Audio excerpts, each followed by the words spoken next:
ગોંડલ શહેર તાલુકા અને જિલ્લા કોંગ્રેસ સમિતિ દ્વારા આજે આપ બધાને અમે એક માહિતી આપવા માંગીએ છીએ કે અમે એક અરજી આવનારી ગોંડલ નગરપાલિકાની, તાલુકા પંચાયતની અને જિલ્લા પંચાયતની ચૂંટણીને અનુલક્ષીને ચૂંટણી પંચને એક અરજી કરેલ છે.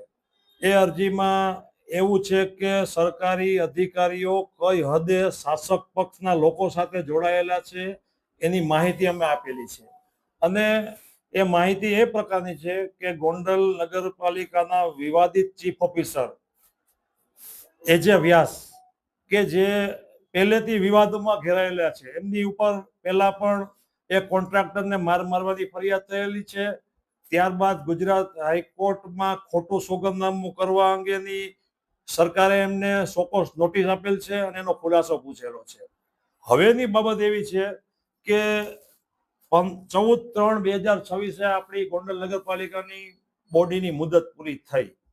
એ પહેલા કે જ્યારે ચીફ ઓફિસર તો અત્યારે ચાલુ જ છે, પણ જ્યારે નગરપાલિકાના પ્રમુખ તરીકે અશ્વિનભાઈ રૈયાણી ચાલુ હતા 14/3 પહેલા, અને કારોબારી કમિટીના ચેરમેન કૃપાલસિંહ જાડેજા કારોબારી કમિટીના ચેરમેન હતા, નગરપાલિકાના પ્રમુખ અશ્વિનભાઈ રૈયાણી હતા, અને ચીફ ઓફિસર એ જે વ્યાસ, જે ચીફ ઓફિસર અને આ બંને પદાધિકારીઓએ સાથે ભાગીદારીમાં એક ખેતીની જમીન તારીખ 20 ફેબ્રુઆરીએ લીધેલી છે. એ દસ્તાવેજ છે એ ત્રણેયને પોતાના જોઈન્ટ નામે કરેલો છે.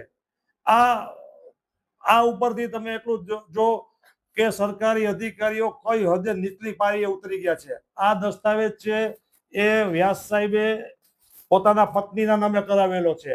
આ દસ્તાવેજ છે પૂર્વીબેન અશ્વિનભાઈ વ્યાસ, એમાં પહેલું નામ એમનું છે, બીજું નામ કૃપાલસિંહ પૃથ્વીસિંહ જાડેજા છે, અને ત્રીજું નામ છે અશ્વિનભાઈ માધવજીભાઈ રૈયાણી. ભાજપના આગેવાનો ભાગીદારીમાં ધંધો કરતા હોય એની સામે અમને કોઈ વાંધો તકરાર હોઈ શકે જ નહીં, અને કરે તો એની સામે અમને કોઈ વાંધો નથી. પરંતુ જ્યારે સરકારી અધિકારીઓ પોતાની પત્નીના નામે એની સાથે ભાગીદારીમાં ધંધો કરતા હોય તો એ કઈ હદે એની સાથે જોડાયેલા હશે એ નક્કી કરવાનું કામ પ્રજાનું છે, અને ખાસ તમારા લોકોનું છે કે આ બાબત ઉજાગર કરવી જોઈએ. આની અરજી મેં ચૂંટણી પંચને પણ કરેલી છે, કમિશનર ઓફ મ્યુનિસિપાલિટીને કરેલી પણ છે, અને કમિશનર ગાંધીનગર મ્યુનિસિપાલિટીને પણ આની અરજી મેં કરેલી છે, જેની નકલ મેં તમને બધાને વોટ્સઅપ દ્વારા આપેલી છે. કાર્યવાહી ન થાય તો અમે હાઈકોર્ટમાં જશું, કારણ કે આ ચીફ ઓફિસરને કોઈ પણ સંજોગોમાં અહીંથી ખસેડશો તો જ આ આવનારી ચૂંટણી છે એ ન્યાયિક રીતે ચૂંટણી યોજાશે.